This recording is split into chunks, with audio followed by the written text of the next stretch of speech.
Good morning class. तो आज हमारी डेट है 13 मई।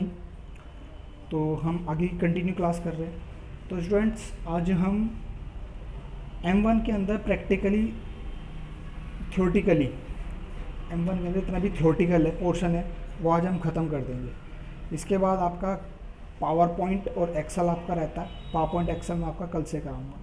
तो आज मैं जो भी आपका बचा हुआ है M1 के अंदर वो मैं आपका कंटिन्यू करा रहा हूँ। थ्योरेटिकल पोर्शन जो आपका पढ़ने लिए है, ठीक है ना। प्रैक्टिकली में हमारा एक्सेल और पावर पॉइंट रह रहा जो मैं आपका कल से स्टार्ट करूँगा, ठीक है। ये भी जल्दी ख़त्म हो जाएगा। कहने का मीन्स ये है कि M1 हमारा जल्दी ख़त्म होने वाला है। तो स्टार्ट करते हैं कि हमारा M1 में क्या क्या रह रहा है, देख लेते हैं, ठीक है ना स्टूडेंट्स। चलिए, तो देखिए स्टूडेंट्स, ये मैंने आपको ऑपरेटिंग सिस्टम बताया था। ऑपरेटिंग सिस्टम क्या होता है, GUI CUI आपको ऑफिस में मैंने बताया था, इंस्टीट्यूट में। GUI CUI क्या होता है, तो ग्राफिकल यूज़र इंटरफेस मैंने आपको बताया था, ठीक है ना। CUI बताया था, करेक्टर यूज़र इंटरफेस। तो GUI की डेफिनेशन ये है।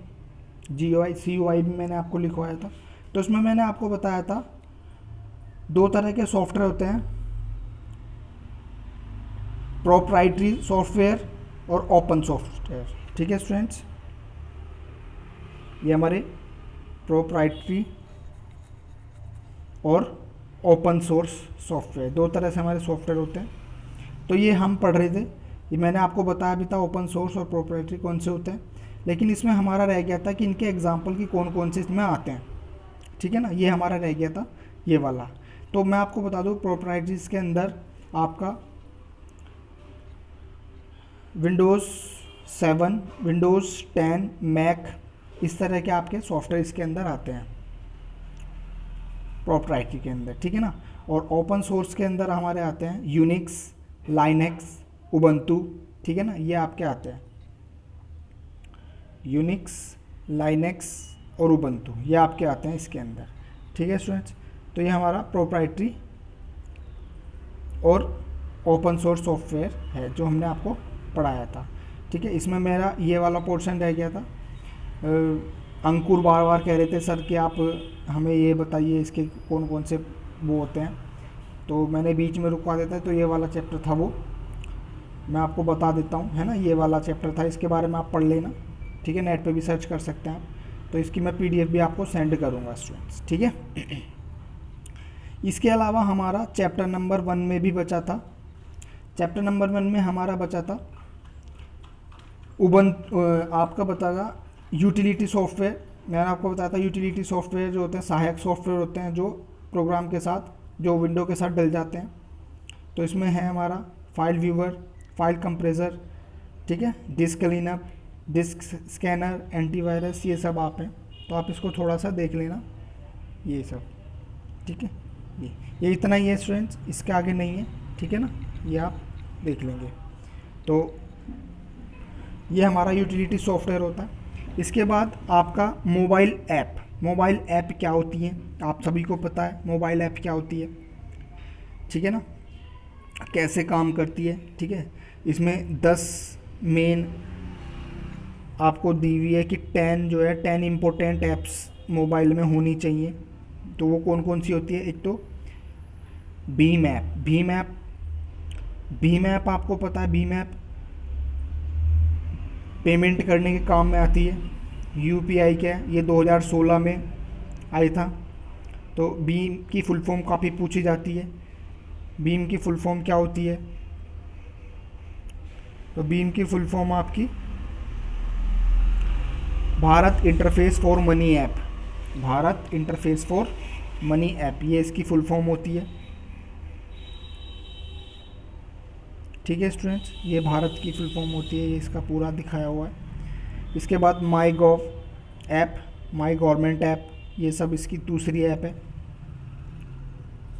तो भारत ऐप में आप कितना ट्रांसफ़र कर सकते हैं ये सब आप पढ़ोगे, ठीक है ना। 10,000 पर ट्रांजैक्शन इज़ अलाउड, है ना, मैक्सिमम, ये सब आप पढ़ोगे। ये RCTC, इसमें आप कॉन्सेप्ट, ये ऐप क्या वर्क करती है, ये ऐप का वर्क करती है। डिजिटल लॉकर ऐप मैंने पहले भी आपको बताया था, ये सब आपका चौथा होता है। वोटर हेल्प, वोटर की हेल्प के लिए आप वोटर हेल्प लेते हैं, वोटर यानी कि किसी चीज़ की वोट लेने के लिए कस्टमर से, स्टूडेंट से, हेल्पलाइन। GARV, ग्रामीण विद्युतीकरण, ग्रामीण विद्युतीकरण के लिए ये ऐप है। M पासपोर्ट सेवा केंद्र, इसमें स्टूडेंट्स आता है कि भारत में कितने पासपोर्ट सेवा केंद्र है, तो हम इसके अंदर 37 होते हैं स्टूडेंट्स। यहाँ पे आपका 77 दिया हुआ है, गलत दिया हुआ है, 37 पासपोर्ट सेवा केंद्र होते हैं। मैं आपको बता रहा हूँ, ये जो आपको 77 दिया हुआ है ये गलत दिया हुआ है, 37 आपके पासपोर्ट सेवा केंद्र होते हैं, ठीक है ना स्टूडेंट्स। पासपोर्ट सेवा केंद्र 37 होते हैं, 77 नहीं होते हैं, ये पेपर में आ जाता है, ठीक है। ये हमारा, आप नेट पे भी सर्च कर सकते हैं। ऑनलाइन RTI आपको पता है क्या होता है, right to information. Right to information यानी कि आपने कोई कंप्लेंट वगैरह की है या फिर आप उसके बारे में आपको कोई सोल्यूशन नहीं मिला तो आप उसकी RTI डाल सकते हैं, जो आपको RTI ये होगा, ठीक है। तो ये सभी आपका रह रहा था जो हमने पढ़ना था। तो ये आपके दोनों PDF मैं आपको सेंड करूँगा और आप इसको पढ़ेंगे, ठीक है ना। तो स्टूडेंट्स ये हमारा थ्योरेटिकल पोर्शन M1 में ख़त्म हो जाता है। अभी थ्योरेटिकल पोर्शन के अलावा, इसके अलावा केवल हमारा जो रहता है वो रहता है आपका एक्सेल और पावर पॉइंट, ठीक है स्टूडेंट्स। एक्सेल और पावर पॉइंट रह रहा है और एक्सेस का थोड़ा सा इंट्रोडक्शन मैं आपको बता दूँगा, पूरा नहीं आता है, तो ये आपका जल्दी ही कंप्लीट हो जाएगा, ठीक है। तो आपका M1 लमसम हो ही गया है, तो आप इसको अच्छे तरह से पढ़ें, ठीक है स्टूडेंट्स। चलिए पढ़िए, टेक केयर।